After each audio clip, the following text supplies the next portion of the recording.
Национальному фонду мира в этом году исполнится 18 лет. Его основателями были Дамир Османович Сиражитдинов, я и отсутствующая здесь Татьяна Владимировна Гудошникова. И вот мы втроем за 18 лет провели более 40 крупных мероприятий по всей стране и за рубежом. Из этих 18 лет порядка 8 лет были посвящены развитию ислама в Российской Федерации. И большая часть мероприятий по стране была посвящена именно этой цели. Конечно же, самое главное – это укрепление дружбы народов.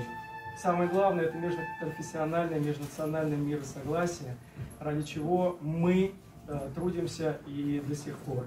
Много людей, известных людей, за время работы фонда помогали в его деятельности и делали это бескорыстно. Многие участвовали в мероприятиях и делали тоже это бескорыстно.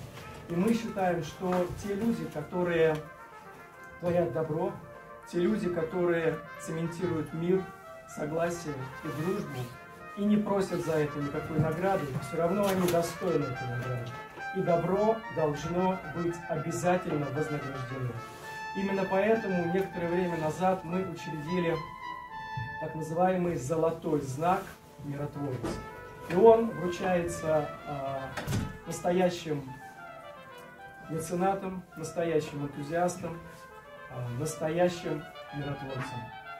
Мы давно не просто наблюдаем, но участвуем в жизни штаба татар Москвы. И мы видим, что он существует во многом и благодаря бескорыстным усилиям его лидера, его основателя, его председателя Рустема Фаизовича Ямалеева.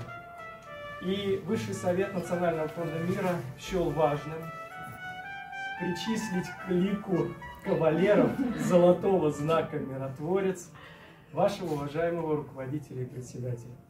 Поэтому с большим удовольствием Дамир Османович Сиражитдинов, прошу, Рустем Фаизович, пожалуйста. Хочу объявить Национальный фонд мира свидетельство за верность идеалам мира и гуманизма, за весомый личный вклад в развитие национальной идентичности и укрепление нерушимой дружбы народов Российской Федерации Рустему Фаизовичу Ямалееву присвоено почетное звание кавалера Золотого знака Миротворца. И мы с большим удовольствием информацию о фонде и, соответственно, самое главное, золотой значок. На лацкане.